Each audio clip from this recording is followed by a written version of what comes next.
ರಾಮಚಂದ್ರ, ಪ್ರಣಾಮಗಳು. ಮಹಾಮಂತ್ರಿ ಸುಮಂತ್ರರಿಗೆ ನನ್ನ ಪ್ರಣಾಮಗಳು. ದಯಮಾಡಿ ಆಸೀನರಾಗಿ. ರಾಮಚಂದ್ರ, ನನಗೆ ಕುಳಿತುಕೊಳ್ಳುವಷ್ಟು ವ್ಯವಧಾನವಿಲ್ಲ. ತಮಗೊಂದು ವಿಷಯ ತಿಳಿಸಲು ಅವಸರದಲ್ಲಿ ಬಂದೆ. ಮಂತ್ರಿಗಳೇ, ಮಹಾರಾಜರ ಕ್ಷೇಮದಿಂದ ಹಿಡಿದು ರಾಜ್ಯಾಡಳಿತದ ಎಲ್ಲ ಕಾರ್ಯವನ್ನು ನಿರ್ವಹಿಸುತ್ತಿರುವ ತಮಗೆ ಕ್ಷಣ ಮಾತ್ರವೂ ಬಿಡುವಿರುವುದಿಲ್ಲವೆಂದು ನನಗೆ ಗೊತ್ತು. ನಮಗೆಲ್ಲ ಸ್ವಲ್ಪ ವಿಶ್ರಾಂತಿ ದೊರೆಯಬೇಕೆಂದರೆ ತಾವು ವಿಶ್ರಾಂತಿ ಇಲ್ಲದೆ ದುಡಿಯಬೇಕು. ವಿಶ್ರಾಂತಿಗಿಂತಲೂ ಕರ್ತವ್ಯ ಮುಖ್ಯ ಕುಮಾರ. ನನಗೆ ನನ್ನ ವಿಶ್ರಾಂತಿ ವಿನೋದಗಳಿಗಿಂತ ಇಡೀ ಸಾಮ್ರಾಜ್ಯದ ಸರ್ವ ಪ್ರಜೆಗಳು ನೆಮ್ಮದಿಯಿಂದ ಸಂತೋಷದಿಂದ ಇದ್ದರೆ ಆಯಿತು. ಒಂದು ವಿಷಯ ಹೇಳಿಬಿಡುತ್ತೇನೆ. ದಶರಥ ಮಹಾಪ್ರಭುಗಳು ತಮ್ಮನ್ನು ಈ ಕೂಡಲೇ ಕಾಣಬೇಕಂತೆ. ತಡಮಾಡದೆ ತಾವು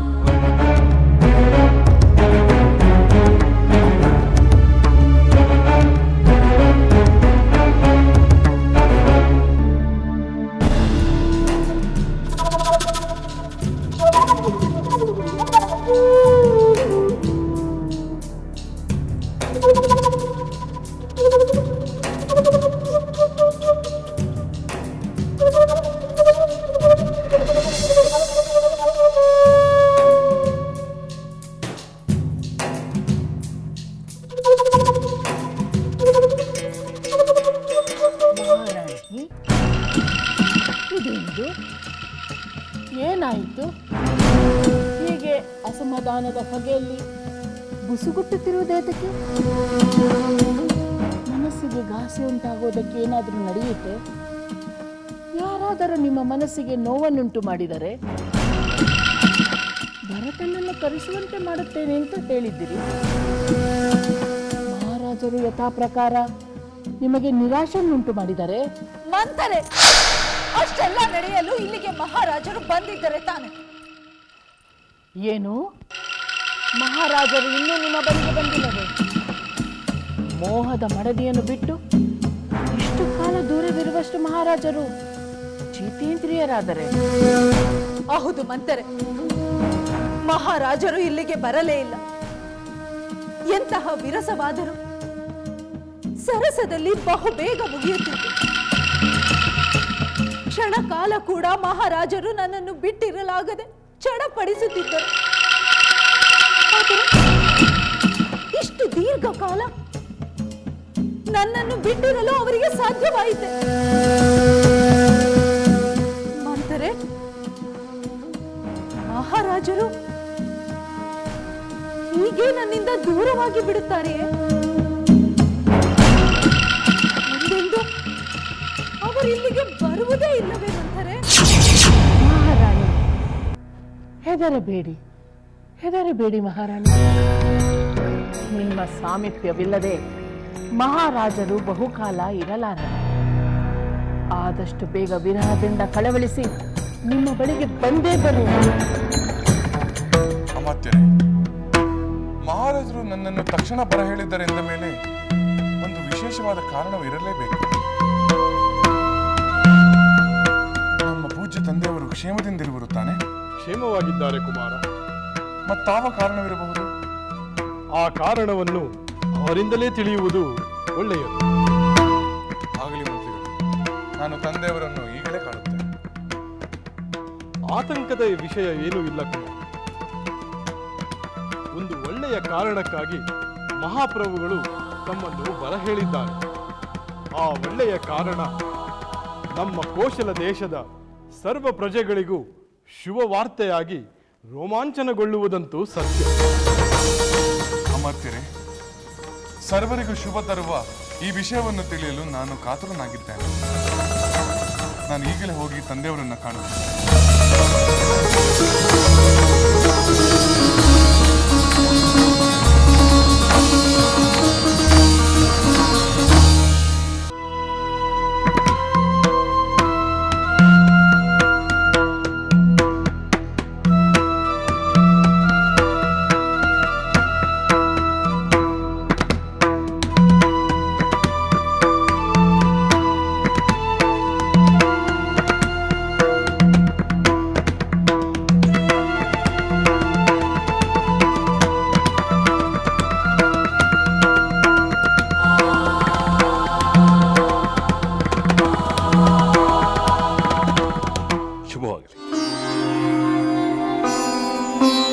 ಕೀರ್ತಿವಂತನಾಗು ಕುಮಾರ.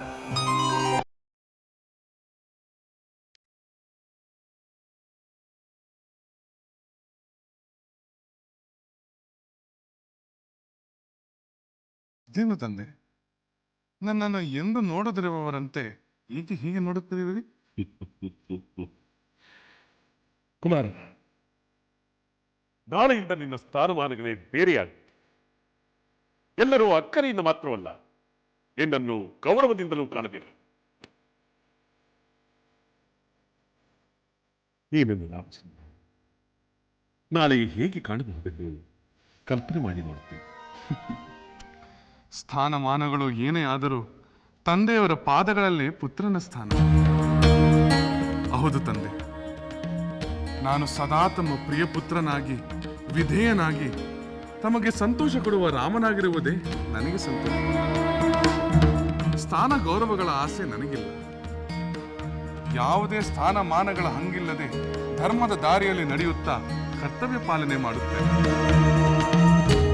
ಕುಮಾರ, ಈ ನಿನ್ನ ಸರಳವಾದ ಗುಣ, ವಿನಯ ವಿಧೇಯತೆಗಳನ್ನು ನಾನು ಬಲ್ಲೆ. ಸಾಮಾನ್ಯರಂತೆ ಯಾವ ಮೋಹಗಳ ವಿಕಾರಗಳು ನಿನ್ನಲ್ಲಿಲ್ಲ. ಎಂದೂ ನೀನು ಪದವಿ ಪ್ರತಿಷ್ಠೆಗಾಗಿ ಬಯಸಿದವನಲ್ಲ. ಆದ್ದರಿಂದ ನಿನ್ನನ್ನು ಕಂಡರೆ ನನಗೆ ಅಪಾರವಾದ ಪ್ರೀತಿ ಪ್ರಜೆಗಳಿಗೆ. ಕುಮಾರ, ನೀನು ಬಯಸದ ಪದವಿಗೆ ನಿನ್ನಿಂದ ಗೌರವ ಸಿಗಬೇಕು. ಹಾಗೆಂದರೇನು ತಂದೆ? ನಾನೊಂದು ಮಹತ್ವವಾದ ನಿರ್ಧಾರವನ್ನು ಮಾಡಿಕೊಂಡಿದ್ದೇನೆ.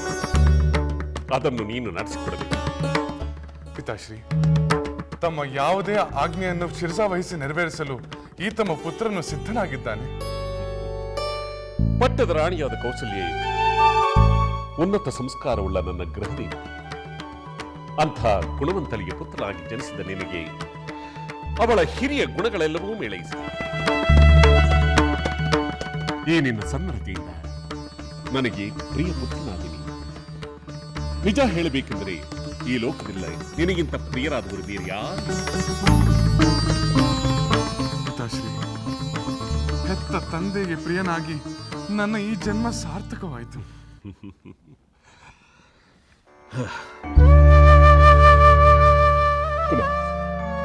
ನೀನು ಯುವರಾಜನಾಗಬೇಕೆಂಬುದು ನನ್ನ ಆಸೆ. ಸಮಸ್ತ ಪ್ರಜೆಗಳ ಬಯಕೆ. ಏನು, ನಾನು ಯುವರಾಜನಾಗಬೇಕೆ? ಹೌದು.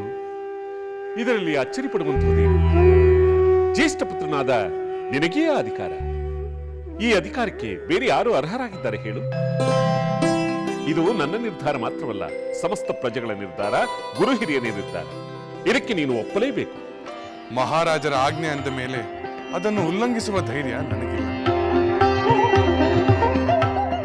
ರಾಮಚಂದ್ರ, ನೀನು ಎಲ್ಲವನ್ನೂ ಬಲ್ಲ.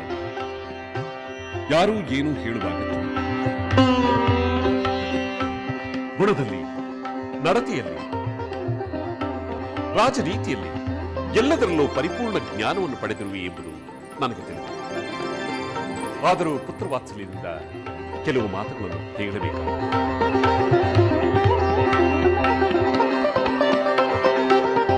ಕುಮಾರ, ರಾಜ್ಯಾಡಳಿತದ ನಿರ್ವಹಣೆ ಬಹಳ ಸೂಕ್ಷ್ಮವಾದ ವಿಚಾರ. ಎಂತಹ ಸಂದರ್ಭದಲ್ಲೂ ಆವೇಶಕ್ಕೆ ಒಳಗಾಗದೆ ಸಮಾಧಾನದಿಂದ ನ್ಯಾಯಗಳ ತುಲನೆಯನ್ನು ಮಾಡುವುದು ಬಹಳ ಮುಖ್ಯ. ಭಂಡಾರವನ್ನು ಸರಿಯಾದ ರೀತಿಯಲ್ಲಿ ನಿರ್ವಹಿಸಬೇಕು. ಗೂಢಚರ್ಯ ವ್ಯವಸ್ಥೆ ಸುಗಮವಾಗಿದ್ದರೆ ಶತ್ರುಗಳ ತಂತ್ರವನ್ನು ತಿಳಿದು ಪ್ರತಿ ತಂತ್ರವನ್ನು ರೂಪಿಸಬೇಕು. ಎಲ್ಲ ಅಧಿಕಾರಿ ವರ್ಗಗಳು ಸಂತುಷ್ಟರಾಗಿದ್ದರೆ ವಿದ್ರೋಹ ನಡೆಯುವುದು. ವೈಯಕ್ತಿಕ ಸುಖಾಕಾಂಕ್ಷೆಗಳಿಗಿಂತ ಪ್ರಜಾಪಾಲನೆಯೇ ಮಿಗಿಲಾದದ್ದು ಎಂಬ ಭಾವನೆ ಇರಬೇಕು. ಪ್ರತಿಯೊಂದು ಕಾರ್ಯದಲ್ಲೂ ಮನೋನಿಗ್ರಹ, ನಿಷ್ಪಕ್ಷಪಾತ ನಿರ್ಧಾರ ಬಹಳ ಮುಖ್ಯ. ಎಷ್ಟೇ ಸದ್ಗುಣಗಳಿದ್ದರೂ ಅಹಂಕಾರ ಅವುಗಳನ್ನೆಲ್ಲ ನಾಶ ಮಾಡಿಬಿಡುತ್ತದೆ ಎಂಬ ಎಚ್ಚರವಿರಬೇಕು. ಮಹದಾಜ್ಞೆ. ತಮ್ಮ ಅಭಿಲಾಷೆಯಂತೆ ನಾನು ಕಾಯ ವಾಚ ಮನಸ ಯುವರಾಜನ ಕರ್ತವ್ಯಗಳನ್ನು ನೆರವೇರಿಸಲು ನಾನು ಬದ್ಧನಾಗಿದ್ದೇನೆ. ತಮ್ಮ ನಿರೀಕ್ಷೆಯನ್ನು ಈಡೇರಿಸುವಲ್ಲಿ ತೃಣ ಮಾತ್ರವೂ ಲೋಪವಾಗದಂತೆ ನಾನು ಎಚ್ಚರ ವಹಿಸುತ್ತೇನೆ.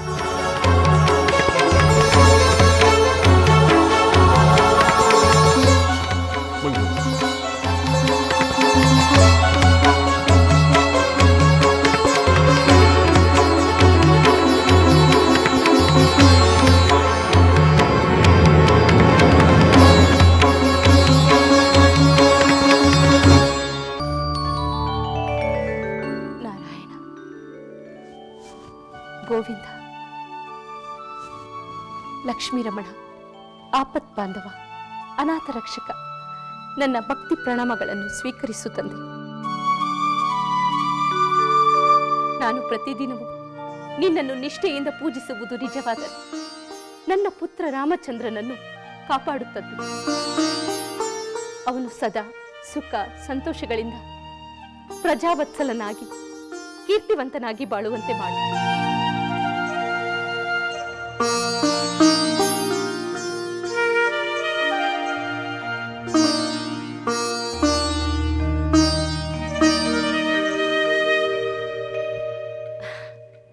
ರಾಮ, ನಾನು ನಿನ್ನನ್ನೇ ನೆನೆಯುತ್ತಿದ್ದೆ. ಬಾ, ಭಗವಂತನಿಗೆ ನಮಸ್ಕರಿಸು.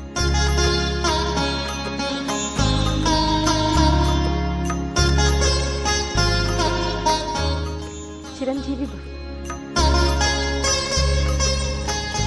ಮಾತೆ, ತಾವು ಹೃದಯ ತುಂಬಿ ಹರಸಿದರೆ ಆ ಭಗವಂತನು ಕೂಡ ಹರಸುತ್ತಾನೆ. ರಾಮ, ನಮ್ಮಿಬ್ಬರನ್ನು ಸಕಲರನ್ನು ಕರುಣಿಸಿ ಹರಸುವವನು ಈ ದಯಾಮಯಿ ಭಗವಂತ. ಮಾತೆ, ಒಂದು ಶುಭ ವಾರ್ತೆಯನ್ನು ತಮಗೆ ತಿಳಿಸಲು ಈಗಷ್ಟೇ ತಂದೆಯವರನ್ನ ಕಂಡು ಇಲ್ಲಿಗೆ ಬಂದಿರುವೆನು. ಏನು ಸಂತೋಷದ ವಿಷಯವೇ? ನಿನ್ನ ಸುಂದರ ಮುಖವನ್ನು ಕಂಡರೆ ಸಾಕು, ನನ್ನ ಹೃದಯ ಆನಂದದಿಂದ ಬೀರುತ್ತದೆ. ಅದಕ್ಕಿಂತ ಮಿಗಿಲಾದ ಸಂತೋಷವೇ? ಏನದು ಕುಮಾರ? ಕೇಳಲು ನನ್ನ ಕಿವಿಗಳು ಕಾತುರದಿಂದ ಕಾಯುತ್ತಿವೆ. ಹೇಳು. ಮಾತೆ, ನಮ್ಮ ಪೂಜ್ಯ ತಂದೆಯವರು ಪ್ರಜಾಪಾಲನೆಯ ಹೊಣೆಯನ್ನು ನನ್ನ ಹೆಗಲಿಗೆ ಏರಿಸುತ್ತಿದ್ದಾರೆ. ಕುಮಾರ, ಇಷ್ಟು ದಿನದಿಂದ ಪ್ರಜಾಪಾಲನೆಯ ಕರ್ತವ್ಯವನ್ನೇ ಮಾಡುತ್ತಿದ್ದೆಯಲ್ಲವೇ? ಅದು ಅಧಿಕಾರವಿಲ್ಲದೆ ತಂದೆಯವರ ಸಹಾಯಕನಾಗಿ ಮಾಡುತ್ತಿದ್ದ ಕರ್ತವ್ಯಗಳು. ಆದರೆ ಈಗ ನಾನು ಯುವರಾಜನಾಗಿ ಆ ಕರ್ತವ್ಯಗಳನ್ನು ಮಾಡಬೇಕಂತೆ. ಅಂದರೆ ನನ್ನ ಕುಮಾರ ಯುವರಾಜನಾಗುತ್ತಾನೆಯೇ? ಹೌದು ಮಾತೆ, ನಾಳೆಯೇ ಪಟ್ಟಾಭಿಷೇಕವೆಂದು ಗುರು ಹಿರಿಯರು ನಿಶ್ಚಯಿಸಿದ್ದಾರೆ. ಭಗವಂತ, ಎಂತ ಶುಭ ದಿನವನ್ನು ಕರುಣಿಸಿದೆ. ನಿನಗೆ ಕೋಟಿ ಕೋಟಿ ಧನ್ಯವಾದಗಳು. ನನಗೆ ಬಹಳ ಆನಂದವಾಗುತ್ತಿದೆ. ನಾಳೆಯೇ ನಿನ್ನ ಪಟ್ಟಾಭಿಷೇಕವೆಂದರೆ ಇಂದಿನಿಂದಲೇ ನೀನು ಸೀತೆ ಇಬ್ಬರು ದೇವರ ಕಾರ್ಯಗಳಲ್ಲಿ ನಿರತರಾಗಬೇಕು. ಅದನ್ನೆಲ್ಲ ತಾವೇ ಮಾಡಿಸಬೇಕು ಮಾತೆ. ಖಂಡಿತವಾಗಿ ಮಾಡಿಸುತ್ತೇನೆ. ಅದಕ್ಕಿಂತ ಸಂತೋಷ ಬೇರೆನಿದೆ? ಪವಿತ್ರವಾದ ಗುರುತರವಾದ ಯುವರಾಜ ಪದವಿಯಲ್ಲಿ ಕುಳಿತು ಸದಾ ಧರ್ಮ ಸಮ್ಮತನಾಗಿ ಕರ್ತವ್ಯ ನಿರ್ವಹಿಸುವಂತೆ ನನ್ನನ್ನು ಆಶೀರ್ವದಿಸು ಮಾತೆ. ಚಿರಂಜೀವಿಯಾಗಿ ಬಾಳು. ನಿನ್ನ ಶತ್ರುಗಳು ನಾಶವನ್ನು ಹೊಂದಲಿ. ನನಗೆ, ಕೈಕೇಯಿಗೆ, ಸುಮಿತ್ರೆಗೆ, ಬಂಧು ಮಿತ್ರರಿಗೆ ಆನಂದವನ್ನು ಉಂಟು ಮಾಡು. ಧರ್ಮದ ದಾರಿಯಲ್ಲಿ ನಡೆದು ಪ್ರಜಾಸೇವೆಯನ್ನು. ಮಾತೆ, ತಮ್ಮ ನಿರೀಕ್ಷೆಯಂತೆ ನಡೆಯಲು ಆ ಭಗವಂತನೇ ಶಕ್ತಿ ಕೊಡಲಿ. ಕುಮಾರ, ನೀನು ಮಾತಾಡಿ ಗುರು ಹಿರಿಯರಿಗೆ ಆರಾಧಿಸಿ ಅವರ ತುಂಬು ಹೃದಯದ ಆಶೀರ್ವಾದ ಎಂಬ ಮಹಾ ಸಂಪತ್ತನ್ನು ಪಡೆದು ಧನ್ಯನಾಗಿ.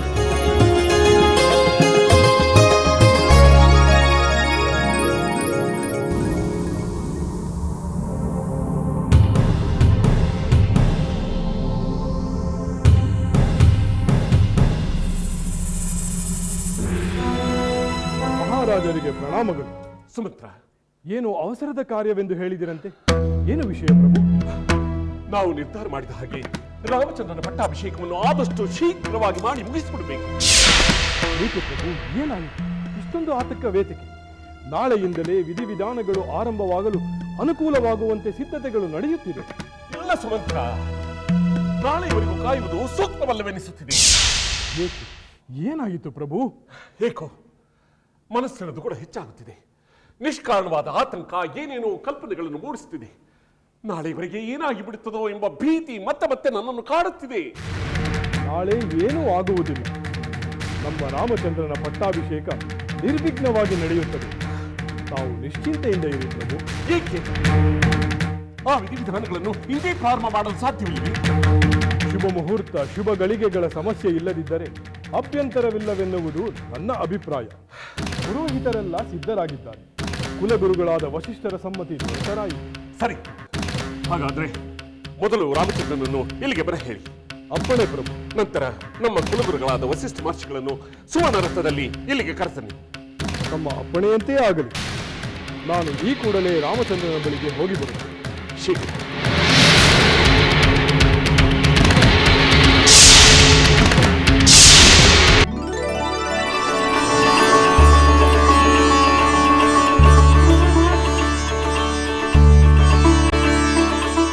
ಮಹಾಮಂತ್ರಿಗಳಾದ ಸುಮಂತ್ರರಿಗೆ ವಂದನೆಗಳು.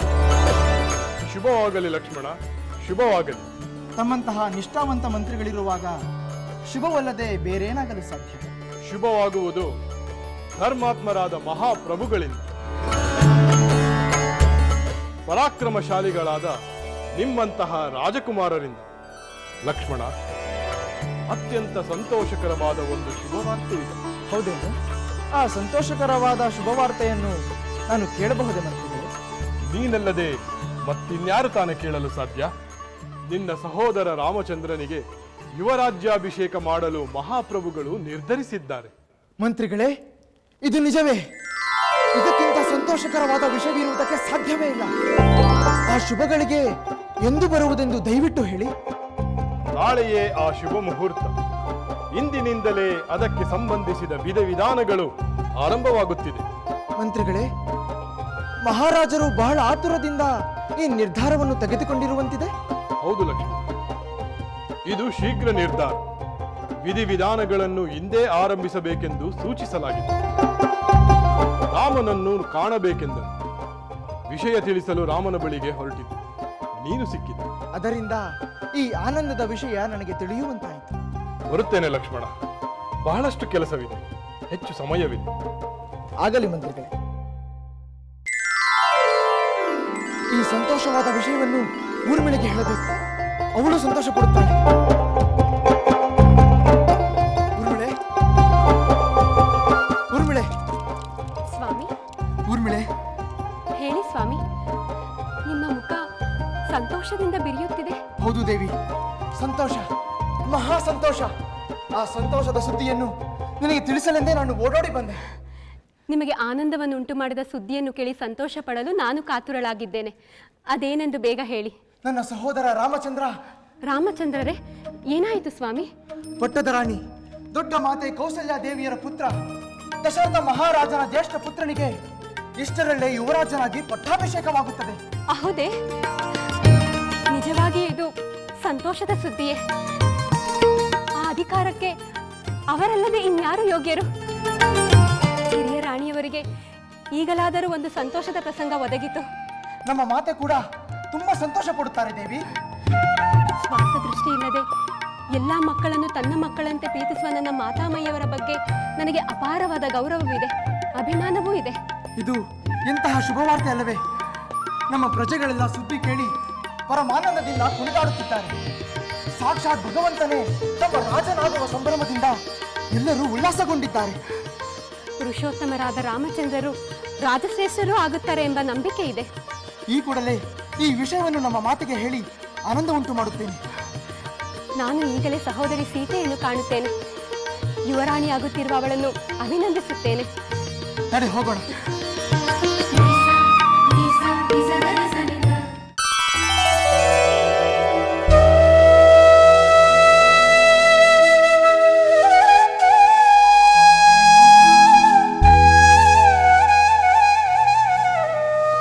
ತೆಗೆದುಕೋ ಕುಮಾರ. ನನ್ನ ಕೈಯಾರೆ ನಿನಗೆ ಸಿಹಿ ತಿನ್ನಿಸಬೇಕೆಂದು ಬಹಳ ಆಸೆ ಆಯಿತು. ಮಾತೃದೇವತೆಯ ಅಮೃತ ಸ್ಪರ್ಶದಿಂದ ಕಹಿಯೂ ಸಿಹಿಯಾಗುತ್ತದೆ ಮಾತೆ. ನಾಳೆಯಿಂದ ಈ ಭಾಗ್ಯವು ನನಗೆ ಸಿಗುತ್ತದೆಯೋ ಇಲ್ಲವೋ? ಏಕೆ ಮಾತೆ? ಕುಮಾರ, ನಾಳೆ ನಿನಗೆ ಪಟ್ಟಾಭಿಷೇಕ. ರಾಜ್ಯಾಡಳಿತ ಕರ್ತವ್ಯವು ನಿನಗೆ ಹೆಚ್ಚಾಗುತ್ತದೆ. ಪ್ರಜಾಪಾಲನೆಯ ಕರ್ತವ್ಯದಲ್ಲಿ ಈ ಮಾತೆಯನ್ನು ನೋಡಲು ನಿನಗೆ ಸಮಯ ಸಿಗುವುದಿಲ್ಲ. ಅದಕ್ಕಾಗಿ ಇಂದು ನಿನ್ನನ್ನು ಉಪಚರಿಸಿ ತೃಪ್ತಳಾಗಬೇಕು ಎಂದುಕೊಂಡೆ. ಮಾತೆ, ನಾನು ರಾಜನಾದರೂ ಎಂದೆಂದಿಗೂ ತಮ್ಮ ಮಡಿಲಿನ ಕಂದ. ಕುಮಾರ, ನಿನ್ನ ಮಾತುಗಳನ್ನು ಕೇಳುತ್ತಿದ್ದರೆ ನೀನು ಶಿಶುವಾಗಿದ್ದ ಆ ದಿನಗಳು ನನಗೆ ಒಂದೊಂದಾಗಿ ನೆನಪಿಗೆ ಬರುತ್ತಿದೆ. ಮಾತೆ, ನನ್ನದೊಂದು ಅಭಿಲಾಷೆ ಇದೆ, ಅದನ್ನು ತಾವು ಈಡೇರಿಸುತ್ತೀರಾ?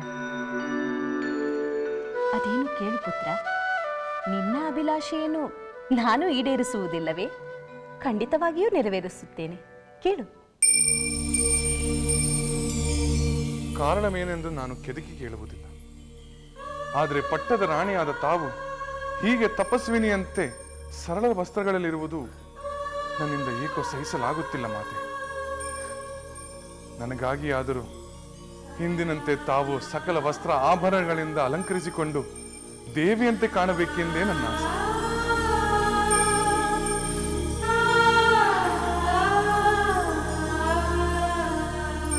ಚಿಂತಿಸಬೇಡ ಕುಮಾರ, ನನ್ನ ಪುತ್ರನ ಇಷ್ಟು ಚಿಕ್ಕ ಆಸೆಯನ್ನು ನಾನು ನೆರವೇರಿಸಲಾರೆನೆ. ನೀನು ಮುಂದಿನ ಬಾರಿ ನನ್ನನ್ನು ಕಾಣಲು ಬರುವಾಗ ನಾನು ಸರ್ವಾಭರಣ ಭೂಷಿತಳಾಗಿ ನಿನಗೆ ಆಶೀರ್ವಾದವನ್ನು ನೀಡು. ನಾನು ಕೃತಾರ್ಥನಾದೆ ಮಾತೆ.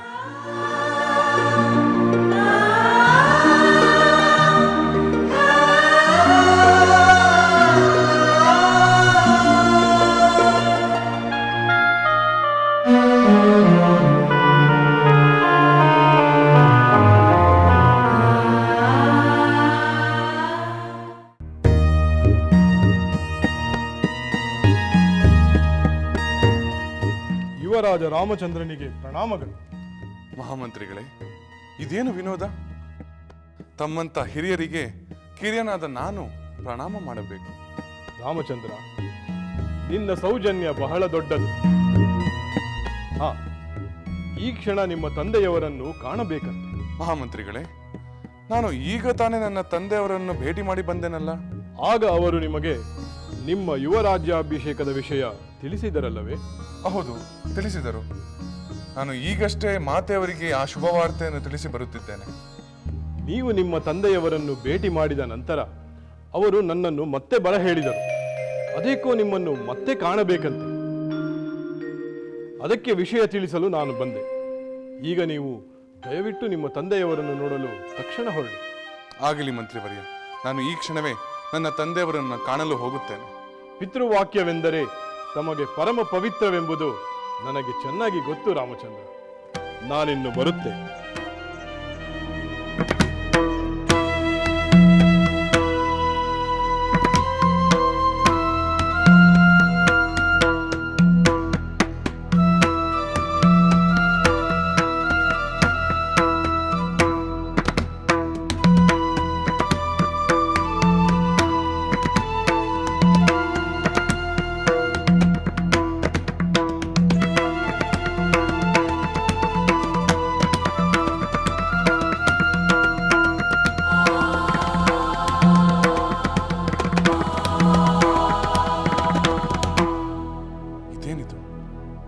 ಪೂಜ್ಯ ತಂದೆಯವರು ಸ್ವಲ್ಪ ಹೊತ್ತಿಗೆ ಮೊದಲು ನನ್ನ ಪಟ್ಟಾಭಿಷೇಕದ ಬಗ್ಗೆ ಅಷ್ಟೊಂದು ಉತ್ಸಾಹದಿಂದ ಮಾತನಾಡಿದವರು ಈಗ ಚಿಂತೆಯಿಂದ ಕುಳಿತಿರುವರಲ್ಲ. ಏನು ಕಾರಣವಿರಬಹುದು?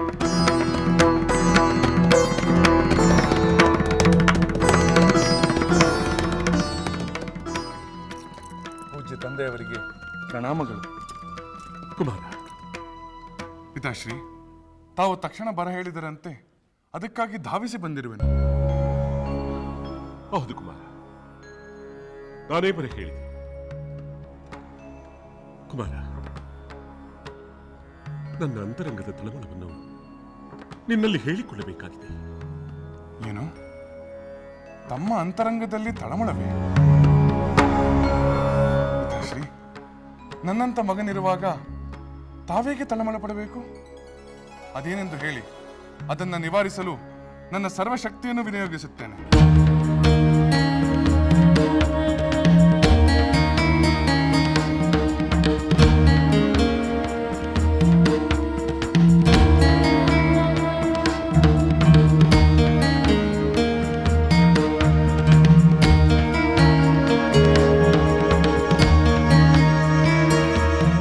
ಕುಮಾರ, ನಾನು ದೀರ್ಘಕಾಲ ಬಾಳಿ ಬದುಕಿ ಈಗ ವೃದ್ಧಾಪ್ಯದ ಅಂಚಿನಲ್ಲಿದ್ದೇನೆ. ಸಕಲ ಭೋಗ ವೈಭವವನ್ನು ಅನುಭವಿಸಿದ್ದೇನೆ. ನೂರಾರು ಯಜ್ಞ ಯಾಗಾದಿಗಳನ್ನು ಮಾಡಿ ಅನ್ನದಾನ ಪೂರ್ವಕವಾಗಿ ಭೂರಿ ದಕ್ಷಿಣಗಳನ್ನು ನೀಡಿದ್ದೇನೆ. ಯಜ್ಞ ಯಾಗಾದಿಗಳ ಫಲದಿಂದ ಪುತ್ರರನ್ನು ಕೂಡ ಪಡೆದಿದ್ದೇನೆ. ನನ್ನ 4 ಪುತ್ರರಲ್ಲಿ ನೀನೇ ಸರ್ವಶ್ರೇಷ್ಠ. ಪಿತಾಶ್ರೀ, ನನ್ನ ಸೋದರರು ನನ್ನಷ್ಟೇ ಗುಣವಂತರು, ಪಿತೃಭಕ್ತಿ ಉಳ್ಳವರು.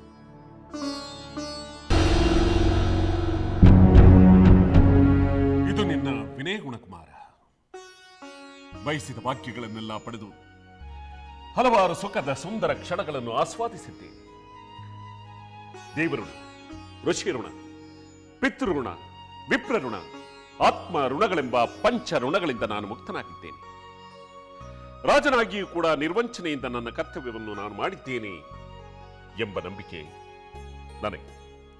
ಪಿತಾಶ್ರೀ, ಇದೆಲ್ಲವೂ ಸಂತೋಷ ಪಡುವಂತಹ ವಿಚಾರವೇ ಹೊರತು ಚಿಂತೆ ಪಡುವ ಕಾರಣಗಳಲ್ಲವಲ್ಲ?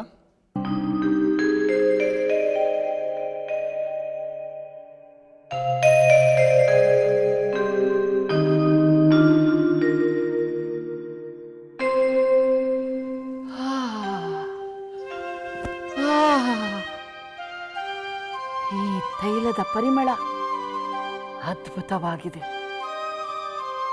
ಮನಮೋಹಕವಾಗಿದೆ. ಈ ತೈಲವನ್ನು ನನ್ನ ರಾಣಿ ಕೈಕೇಯಿಗೆ ಲೇಪಿಸಿದರೆ ಇದರ ಅಪ್ಯಾಯಮಾನವಾದ ಸುಗಂಧದಿಂದ ಮಹಾರಾಜರು ಉಲ್ಲಾಸದಿಂದ ರೋಮಾಂಚನಗೊಂಡು ಮೋಹದ ಮತ್ತೇರಿ ನನ್ನ ರಾಣಿ ನೀನೇ ಕೇಳಿದರು ಇಲ್ಲವೆನ್ನದೆ ತಥಾಸ್ತು ಎಂದು ಬಿಡುತ್ತಾರೆ.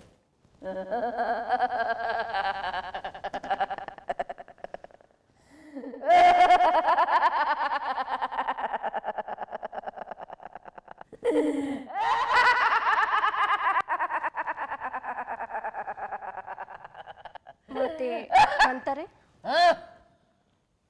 ಏನು ವಿಷಯ?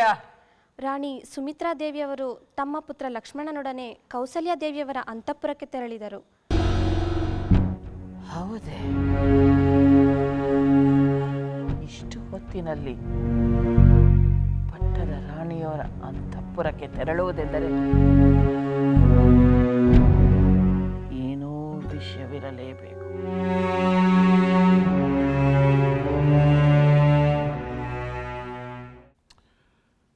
ನಿನ್ನ ಪಟ್ಟಾಭಿಷೇಕವನ್ನು ಹೊರತುಪಡಿಸಿ ಮಿಕ್ಕೆಲ್ಲ ಕರ್ತವ್ಯಗಳನ್ನು ನಾನು ಮುಗಿಸಿದ್ದೇನೆ ಕುಮಾರ.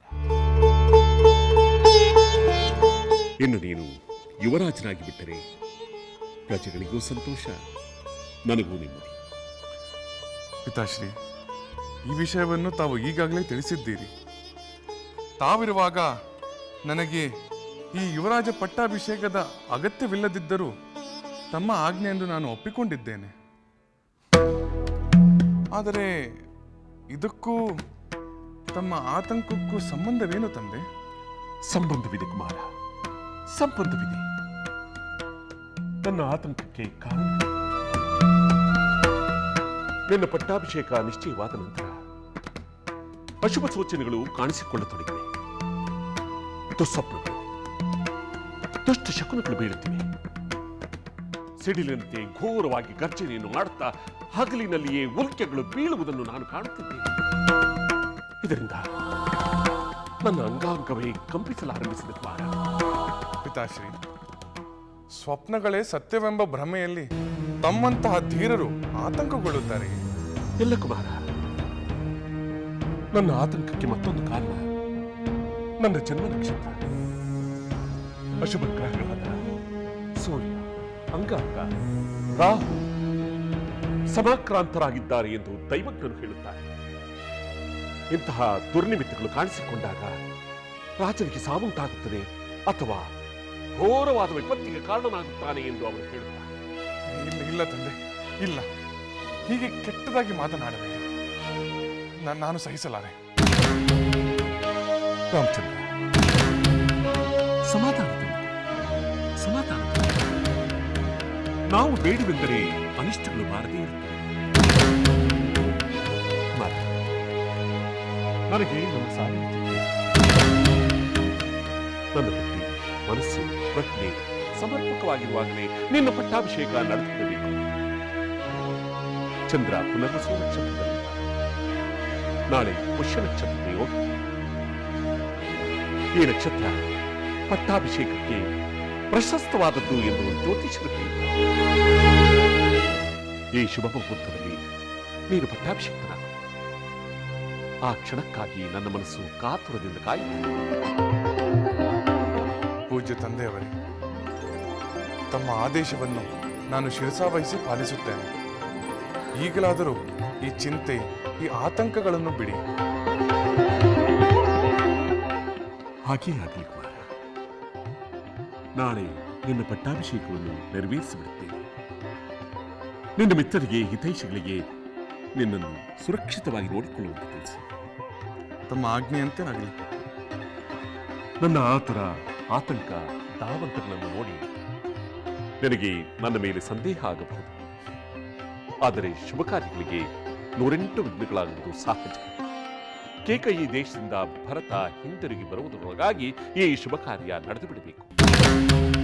ಪಿತಾಶ್ರೀ, ನನ್ನ ಸೋದರ ಭರತ ಹಿಂದಿರುಗಿ ಬರುವ ಮುನ್ನವೇ ಈ ಪಟ್ಟಾಭಿಷೇಕವೆಂದರೆ ಏನರ್ಥ? ಪಿತಾಶ್ರೀ, ನನ್ನ ಸೋದರ ಭರತ ಹಿಂದಿರುಗಿ ಬರುವ ಮುನ್ನವೇ ಈ ಪಟ್ಟಾಭಿಷೇಕವೆಂದರೆ ಏನರ್ಥ? ಅದಕ್ಕೂ ತಮ್ಮ ಚಿಂತೆಗೂ ಅದಕ್ಕೂ ಇದಕ್ಕೂ ಯಾವುದೇ ರೀತಿಯಾದ ಸಂಬಂಧವಿಲ್ಲ ಕುಮಾರ. ಅದು ಭರತ ಬರುವುದು ತಡವಾದರೆ ಮುಹೂರ್ತದ ಸಮಯ ಮೀರಿ ಹೋಗಬಹುದು. ಆದ್ದರಿಂದ ಭರತನಿಗಾಗಿ ಕಾಯುವುದು ಬೇಡವೆಂದು ಹೇಳಿದೆ ಅಷ್ಟೇ. ಪಾಪ, ಭರತನಿಂದ ಯಾವ ತೊಂದರೆ ಆಗುವುದಕ್ಕೆ ಸಾಧ್ಯ? ಅವನು ಧರ್ಮಾತ್ಮ, ಗುಣಶೀಲ, ಜಿತೇಂದ್ರಿಯ. ಅವನು ಮಾತ್ರವಲ್ಲ, ನನ್ನೆಲ್ಲ ಪುತ್ರರು ಅಮೂಲ್ಯ ರತ್ನಗಳು. ಕುಮಾರ, ನೀನಿನ್ನು ಹೊರಡು. ನಾಳೆಗೆ ಸಿದ್ಧನಾಗು. ಆಗಲಿ ಪಿತಾಶ್ರೀ, ನಾನು ಸರಿಯಾದ ಸಮಯಕ್ಕೆ ಸಿದ್ಧನಾಗುತ್ತೇನೆ. ಕುಮಾರ, ನನ್ನ ಮಾತುಗಳನ್ನು ಕೇಳಿ ನಿನ್ನ ಮನಸ್ಸಿನಲ್ಲಿ ಗೊಂದಲವನ್ನುಂಟು ಮಾಡಿಕೊಳ್ಳಬೇಡ. ಮನುಷ್ಯನ ಮನಸ್ಸು ಸದಾ ಚಂಚಲ. ಧರ್ಮ ನಿರತರಾದ ಸತ್ಪುರುಷರು ಕೂಡ ರಾಗ, ದ್ವೇಷಾದಿ ದೌರ್ಬಲ್ಯಗಳನ್ನು ಬೆಳೆಸಿಕೊಂಡು ತಮ್ಮ ನಿರ್ಧಾರವನ್ನು ಬದಲಿಸುವ ಸಾಧ್ಯತೆಗಳಿದೆ. ಆ ಕಾರಣಕ್ಕಾಗಿ ಹಾಗಾಗಬಾರದು ಎಂದೇ ನಾನು ಈ ವಿಷಯವನ್ನು ತಿಳಿಸಿದೆ. ನೀನಿನ್ನು ಹೊರಡು. ನನಗಿನ್ನು ಅಪ್ಪಣೆ ಕೊಡಿ. ಮಂಗಳವಾರ.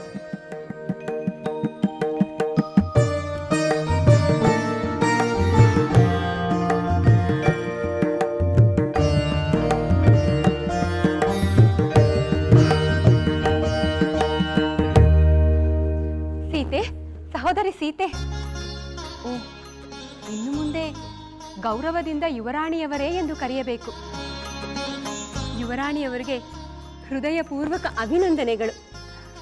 ಊರ್ಮಿಳೆ, ಇದೇನಿದು? ಇದೇನು ಹುಡುಗಾಟ?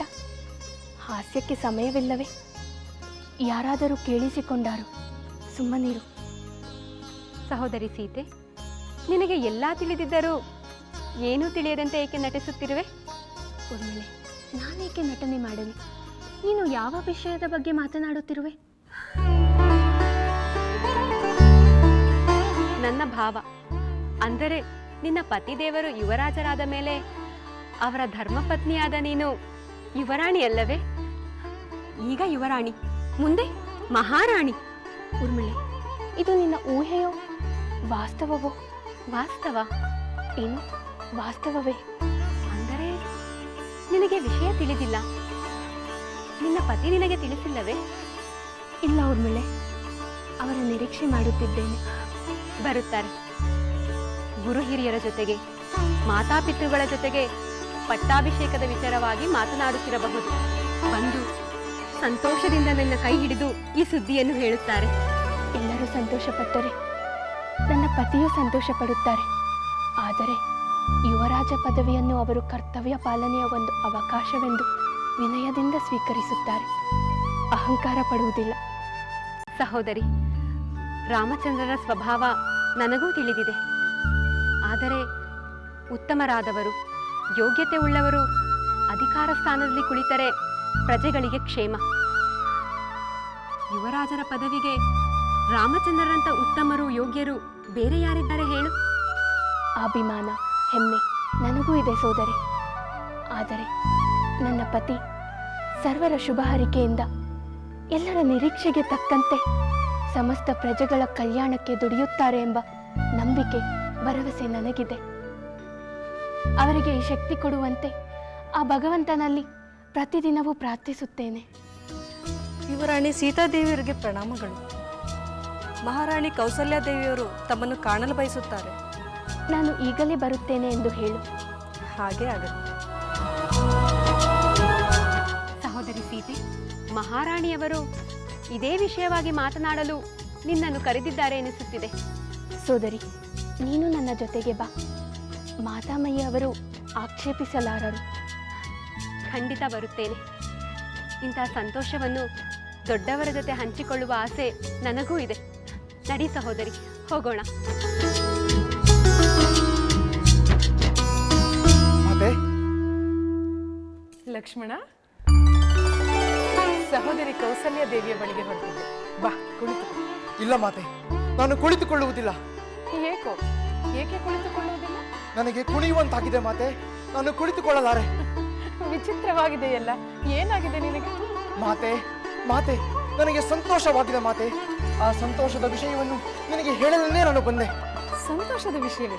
ಹಾಗಾದರೆ ಅದನ್ನು ಮೊದಲು ಹೇಳು. ಈ ಪೀಠಿಕೆ ಎಲ್ಲ ಏಕೆ? ನನ್ನ ಸಹೋದರ ರಾಮಚಂದ್ರನಿಗೆ ಯುವರಾಜನಾಗಿ ಪಟ್ಟಾಭಿಷೇಕ ಮಾಡಬೇಕೆಂದು ನಿರ್ಧರಿಸಲಾಗಿದೆ ಮಾತೆ. ಹೌದೇ ಕುಮಾರ? ಹೊಟ್ಟೆ ತುಂಬಾ ಅಮೃತವನ್ನೇ ಕೊಡಿದಂತಾಯ್ತು ನನಗೆ. ನಾನು ನೀನು ಮಾತ್ರವಲ್ಲ, ಇಡೀ ಕೋಸಲ ದೇಶವೇ ಸಂಭ್ರಮ ಪಡುತ್ತಿದೆ. ಅಯೋಧ್ಯ ನಗರವಂತೂ ರಾಮನ ಜಪ ಮಾಡುತ್ತಿದೆ ಮಾತೆ. ಲಕ್ಷ್ಮಣ, ಒಳ್ಳೆಯ ಸಮಯದಲ್ಲಿ ಶುಭ ವಾರ್ತೆ ತಂದೆ. ಇದರಿಂದಲಾದರೂ ಸಹೋದರಿ ಕೌಸಲ್ಯಗೆ ಸಂತೋಷ ಸಿಗಲಿ. ದೊಡ್ಡ ಮಾತೆಯವರ ಉದಾರ ಹೃದಯಕ್ಕೆ ಆ ಭಗವಂತ ಶುಭದ ತಂಬೆಳಕು ತಂದಿದ್ದಾನೆ. ಹೌದು ಕುಮಾರ, ಸಹೋದರಿ ಕೌಸಲ್ಯ ಎಂತಹ ದೊಡ್ಡ ವ್ಯಕ್ತಿ, ಎಂತಹ ಉದಾರ ಹೃದಯ. ನಿಜವಾದ ವಿಷಯವೆಂದರೆ ಆಕೆಗೆ ಶುಭವಾದರೆ ನನಗೆ ಶುಭವಾದಂತೆ, ಆಕೆ ನಕ್ಕರೆ ನಾನು ನಗುತ್ತೇನೆ. ನನಗೂ ಅಷ್ಟೇ ಮಾತೆ. ಸಹೋದರನಿಗೆ ಏನೇ ಶುಭವಾದರೂ ನನಗೆ ಶುಭವಾದಂತೆ. ಅವನ ಸುಖ ದುಃಖಗಳು ನನ್ನವು. ಈ ವಿಷಯ ಸಹೋದರಿ ಕೌಸಲ್ಯ ದೇವಿಗೆ ತಿಳಿದಿದೆಯೋ ಇಲ್ಲವೋ? ಹೇಗಾದರೂ ಆಗಲಿ, ಈ ಸಂತೋಷವನ್ನು ಹಂಚಿಕೊಂಡರೆ ಸಮಾಧಾನ. ನೀನು ಬಾ. ಆಗಲಿ ಮಾತೆ, ನಾನು ಬರುತ್ತೇನೆ.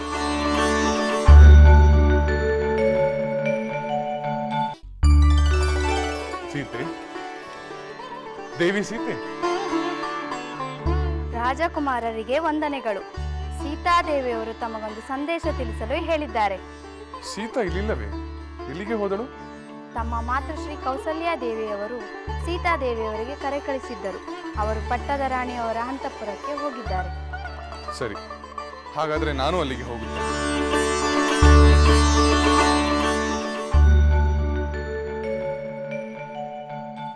ರಾಮಚಂದ್ರನಿಗೆ ಅಭಿನಂದನೆಗಳು. ಸರ್ವರ ಪ್ರೀತಿ ಪಾತ್ರನಿಗೆ ಅಭಿನಂದನೆಗಳು. ಇದೇನಿದು? ನನ್ನನ್ನು ಅಭಿನಂದಿಸಲೆಂದೇ ಎಲ್ಲರೂ ಇಲ್ಲಿಗೆ ಒಟ್ಟಿಗೆ ಸೇರಿರುವರು. ಹಾಗೆ ಅಂದುಕೋ. ಈ ಶುಭವಾರ್ತೆಯನ್ನು ಕೇಳಿ ನಿನ್ನ ಶ್ರೇಯೋಭಿಲಾಷಿಗಳೆಲ್ಲ ಆನಂದ ಪಡುವ ಅವಕಾಶವನ್ನು ಕಳೆದುಕೊಳ್ಳುತ್ತಾರೆಯೇ? ಯುವರಾಜಾಭಿಷೇಕದ ವಿಷಯವನ್ನು ಸೀತೆಗೆ ತಿಳಿಸಬೇಕೆಂದು ಹೋದೆ. ಅವಳು ಇಲ್ಲೇ ಇರುವ ವಿಷಯ ತಿಳಿಯಿತು. ಆದರೆ ಇಲ್ಲಿಗೆ ಬಂದರೆ ಒಂದು ದೊಡ್ಡ ಸಭೆಯೇ ಸೇರಿಬಿಟ್ಟಿದೆ. ಸೀತೆಯನ್ನು ನಾನೇ ಕರೆಸಿಕೊಂಡೆ. ಈ ಆನಂದವನ್ನು ನನ್ನ ಮುದ್ದಿನ ಸೊಸೆಯೊಂದಿಗೆ ಹಂಚಿಕೊಳ್ಳಬೇಕು ಎನಿಸಿತು ಕುಮಾರ. ಆ ವಿಷಯವನ್ನು ತಿಳಿದು ಸುಮಿತ್ರೆ, ಊರ್ಮಿಳಾ ಮತ್ತು ಲಕ್ಷ್ಮಣರು ಬಂದರು.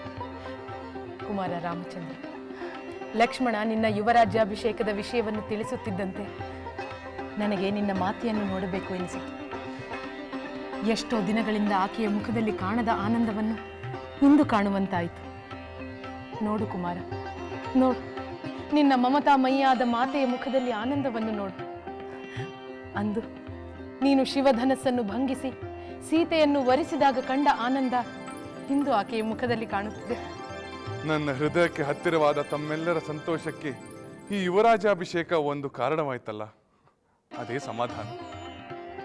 ಆದರೆ ಹಿರಿಯರ ಪಾದಸ್ಪರ್ಶ, ಅವರ ಆಶೀರ್ವಾದಕ್ಕಿಂತ ಮಿಗಿಲಾದ ಸಂತೋಷ ಇನ್ಯಾವುದು?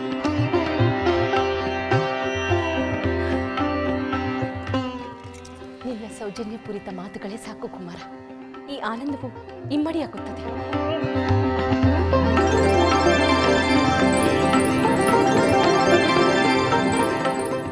ಲಕ್ಷ್ಮಣನಂತಹ ಗುಣವಂತನಾದ ರಾತ್ರವತ್ಸಲನಾದ ಸೋದರನನ್ನು ನೀಡಿದ ಮಾತೆ ತಮಗೆ ಅಭಿನಂದನೆಗಳು ಸಲ್ಲಬೇಕು.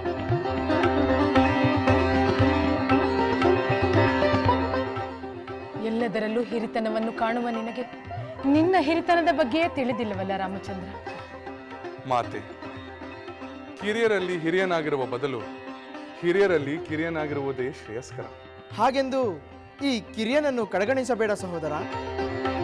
ಲಕ್ಷ್ಮಣ, ನೀನು ಕಿರಿಯನೆಂದು ಯಾರು ಹೇಳಿದರು? ವಯಸ್ಸಿನಲ್ಲಿ ನನಗಿಂತ ತುಸು ಕಿರಿಯನಾಗಿರಬಹುದು, ಆದರೆ ಗುಣದಲ್ಲಿ ನೀನು ನನಗಿಂತ ಎಷ್ಟೋ ಹಿರಿಯನಾಗಿರುವೆ. ಹೊಗಳಬೇಡ ಸಹೋದರ. ನಿನ್ನ ಹಿರಿತನದ ನೆರಳಾಗುವುದರಲ್ಲೇ ನನಗೆ ತೃಪ್ತಿ ಇದೆ. ಇನ್ನಾವ ಹಿರಿತನವೂ ಬೇಡ. ಇಂಥ ಸೋದರರಿದ್ದರೆ ಯಾವ ಮನೆಯಲ್ಲೂ ಅಶಾಂತಿಯ ಲವಲೇಶವೂ ಇರುವುದಿಲ್ಲ. ನಾವು ಆದರ್ಶ ಸಹೋದರಿಯರಲ್ಲವೇ? ನಾವಿರುವ ಮನೆಯಲ್ಲಿಯೂ ನೆಮ್ಮದಿ ಕೆಡುವುದಿಲ್ಲ. ಇದನ್ನು ನೀವು ನನ್ನನ್ನು ಸುಮಿತ್ರೆಯನ್ನು ನೋಡಿ ಕಲ್ತಿರಿ ಅಲ್ಲವೇ?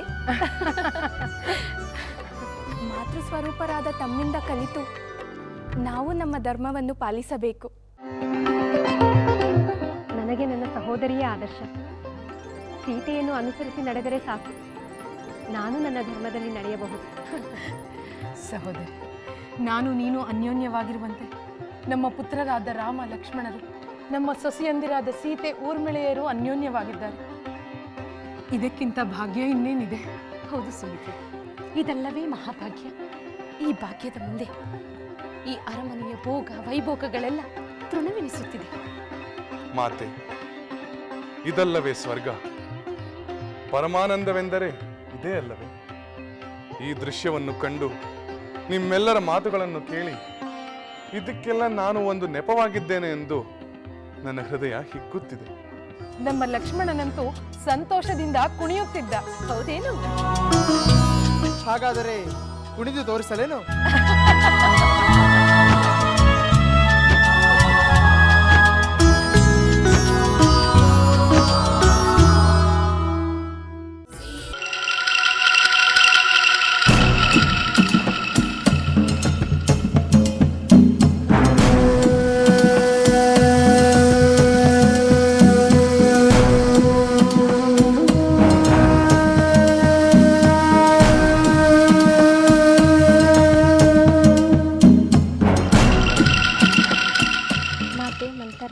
ಬರ ಹೇಳಿದಿರಂತೆ? ನಿನ್ನಿಂದ ಒಂದು ಮುಖ್ಯವಾದ ಕೆಲಸವಾಗಬೇಕು. ಏನೇ ಹೇಳಿ ಮಾತೆ. ನೀನು ಕೌಸಲ್ಯಾದೇವಿ ಅಂತಃಪುರದ ಬಳಿಯೇ ಇರು. ಅಲ್ಲಿ ಏನೇ ನಡೆದರೂ ತಕ್ಷಣ ಬಂದು ನನಗೆ ತಿಳಿಸು. ಹಾಗೇ ಆಗಲಿ. ಹಾಂ, ನಿನ್ನ ವರ್ತನೆ ಯಾರಿಗೂ ಅನುಮಾನ ಬರದಂತೆ ನೋಡಿಕೊ. ಹಾಗೇ ಆಗಲಿ, ನಾನು ಎಚ್ಚರದಿಂದಿರುತ್ತೇನೆ.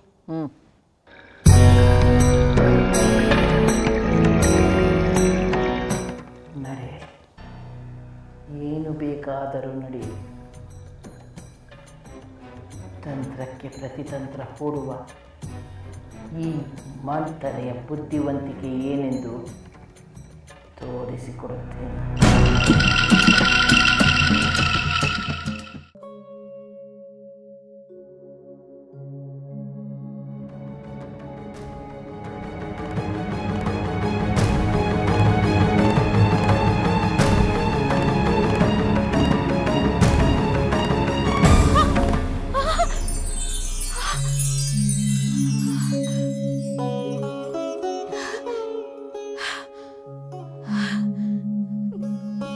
ಏನಿದು ಸ್ವಪ್ನ?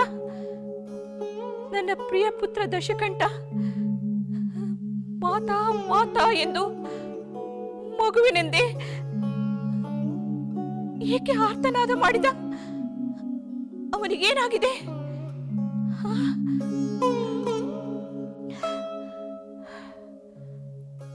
ಮಹಾಶೂರನಾದ ರಾವಣನಿಗೆ ಪ್ರಾಣ ರಕ್ಷಣೆಗೋಸ್ಕರ ಪ್ರಲಾಪ ಮಾಡುವ ಅಗತ್ಯವೇನಿದೆ?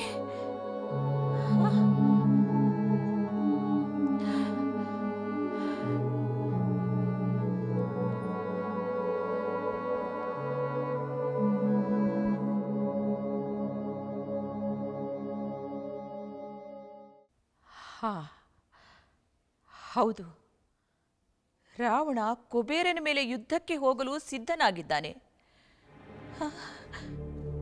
ಒಂದು ವೇಳೆ ನಾನು ಕಂಡ ದುಸ್ವಪ್ನ ಸತ್ಯವಾದರೆ?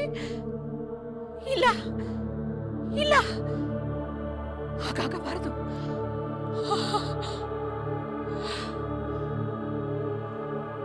ನಾನೀಗಲೇ ಹೋಗಿ ರಾವಣನನ್ನು ಎಚ್ಚರಿಸುತ್ತೇನೆ.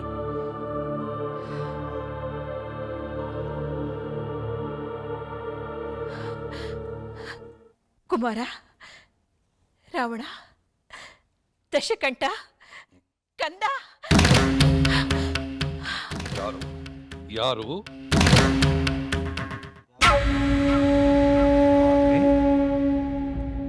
ನೀವು ಇಲ್ಲಿ ಈ ಸರಿರಾತ್ರಿಯಲ್ಲಿ ನನ್ನನ್ನು ಎಬ್ಬಿಸಲು ಕಾರಣವೇನು ಮಾತೆ? ಬರಲೇಬೇಕಾಯ್ತು ಕುಮಾರ, ಅದಕ್ಕಾಗಿ ಬಂದೆ. ನಿಮ್ಮ ಮುಖದಲ್ಲಿ ಯಾವುದೋ ಆತಂಕ ಮನೆ ಮಾಡಿಕೊಂಡಂತಿದೆ, ಯಾವುದೋ ಭಯ ಆವರಿಸಿರುವಂತಿದೆ. ಹೇಳಿ ಮಾತೆ, ನಿಮ್ಮ ಈ ಭಯ ಆತಂಕಕ್ಕೆ ಕಾರಣರಾರು? ಹರಿಹರ ಬ್ರಹ್ಮಾದಿಗಳೇ ಆಗಿದ್ದರೂ ಅವರನ್ನು ನಾನು ಶಿಕ್ಷಿಸುತ್ತೇನೆ. ಆವೇಶ ಬೇಡ ಕುಮಾರ. ಆವೇಶದ ಭರದಲ್ಲಿ ಆಪತ್ತಿಗೆ ಆಹ್ವಾನ ಕೊಡಬೇಡ. ಆಪತ್ತು? ಯಾವ ಆಪತ್ತು ಮಾತೆ? ಏ ದಶಕಂಠ ರಾವಣನಿಗೆ ಆಪತ್ತು? ಯಾಕೆ ಮಾತೆ? ನನ್ನ ಸಾಮರ್ಥ್ಯದ ಬಗ್ಗೆ ನಂಬಿಕೆ ಕುಸಿಯಿತೆ, ಅಥವಾ ಏ ದೈತ್ಯ ಕುಲ ಚಕ್ರವರ್ತಿಯ ಶಕ್ತಿಯ ಬಗ್ಗೆ ಶಂಕೆ ಉಂಟಾಯಿತೆ? ಶಂಕೆ ಇಲ್ಲ ಕುಮಾರ, ಆದರೂ ನೀನು ಪ್ರಾಣಾಪಾಯಕ್ಕೆ ಸಿಲುಕಿ ಆರ್ತವಾಗಿ ಕೂಗಿಕೊಳ್ಳುತ್ತಿರುವಂತೆ ದುಸ್ವಪ್ನವನ್ನು ಕಂಡೆ. ಅದಕ್ಕಾಗಿ ನಿನ್ನ ಬಳಿ ಧಾವಿಸಿ ಬಂದೆ. ಮಾತೆ ಮಾತೆ, ಒಂದು ಕನಸಿಗೆ ಇಷ್ಟೊಂದು ಹೆದರುವುದೇ? ವೀರಮಾತೆಯಾದ ನಿನಗೆ ಇದು ಶೋಭಿಸುವುದಿಲ್ಲ. 3 ಲೋಕಗಳನ್ನೇ ಮುಷ್ಟಿಯಲ್ಲಿಟ್ಟು ಮರ್ದಿಸಬಲ್ಲ ಈ ಪ್ರಚಂಡ ರಾವಣನಿಗೆ ಆಪತ್ತು? ಹಾಗೊಂದು ವೇಳೆ ಬಂದರೆ ಆ ಆಪತ್ತಿಗೆ ಆಪತ್ತು ಬಂದಂತೆ.